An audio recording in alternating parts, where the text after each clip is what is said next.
Hi విను. ఇటీవల కాలంలో పేపర్లో ఎక్కువ యాడ్స్ చూస్తున్నాం జిఎస్టీ 2.0 అని. చాలా పెద్ద పెద్ద యాడ్స్. అదేవిధంగా నాయకులంతా దీని గురించి చాలా విస్తృతమైన ప్రచారం చేస్తున్నారు. Very good. తగ్గిందంటే మంచిదే కదా. మనకేంటంటే 130 లక్షల కోట్లు దాదాపుగా మనం ఇన్నాళ్ళు జిఎస్టీ కట్టాం. అంటే మనం ఎక్కువ కట్టినట్టే కదా. ఇప్పుడు తగ్గించానంటున్నారు. నా ప్రశ్న ఏంటంటే రోజు యాడ్స్ చూసినప్పుడు ఈ జిఎస్టీని ఇంప్లిమెంట్ చేసింది బ్రిటిష్ వాళ్ళు ఇంప్లిమెంట్ చేసి వాళ్ళు వెళ్ళిపోలేదు కదండి, లేకపోతే పోయిన గవర్నమెంట్ ఇంప్లిమెంట్ చేయలేదు కదండి. ఈ రూలింగ్ ఎన్డీఏ దీన్ని ఇంప్లిమెంట్ చేసింది జిఎస్టీ అని చెప్పి. సో వాళ్ళే స్లాబ్స్ పెట్టారు.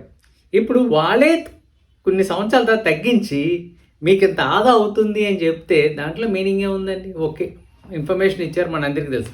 మళ్ళీ దానికోసం పేపర్ నిండా యాడ్స్. ఎవరి డబ్బులండి? మన డబ్బులే. దానికి మళ్ళీ ఉత్సవాలు, తర్వాత మినిస్టర్స్ విజిట్స్, తర్వాత ఏకంగా మినిస్టర్లు, చీఫ్ మినిస్టర్ రోడ్ల మీద వెళ్ళిపోయి జనాలను అడిగేయటం. మీరు ఎలా తక్కువగా వస్తే అందరూ హ్యాపీ ఫీల్ అవుతామండి. కానీ ఇక్కడ ఒక డైనమిజం ఉందండి. ఏంటంటే ఈ ఫెస్టివల్లో ఆన్లైన్ సేల్స్ బాగా పెరిగినాయి అని చెప్పి అన్ని కంపెనీస్ రిపోర్ట్స్ ఇవ్వడం జరిగినాయి. వాళ్ళు చాలా హ్యాపీగా ఉన్నారు. ఎందుకు హ్యాపీగా ఉన్నారండి? ఎందుకంటే రేట్స్ తగ్గినాయి కాబట్టి మనం వాల్యూమ్స్ ఎక్కువ కొన్నాం. అంటే బిజినెస్సే మళ్ళా జరిగింది. దీన్ని మనం మర్చిపోతున్నాం. ఒకటి గుర్తించండి, జిఎస్టీ 2.0 మంచిది. అంటే ఇన్నాళ్ళు మనం ఇంత నష్టపోయాము, ఇప్పుడు లాభం చేకూరుస్తుంది గవర్నమెంట్. Very good.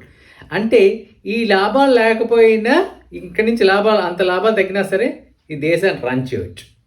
అంటే ఇట్ వాస్ పాసిబుల్. ఆ పాసిబిలిటీని ఇంపాసిబుల్ అని ఇంతకాలం చూపించారు. లేదా ఫ్యూచర్లో వేరే ఏ ప్లాన్ ఉందో తెలియదు. ఇది కట్ చేసి ఇంకా కొత్త ట్యాక్సింగ్ విధానాలు ఏమైనా ఇంప్లిమెంట్ చేస్తారో తెలియదు. ఎందుకంటే బీహార్ ఎలక్షన్స్ ముందున్నాయి.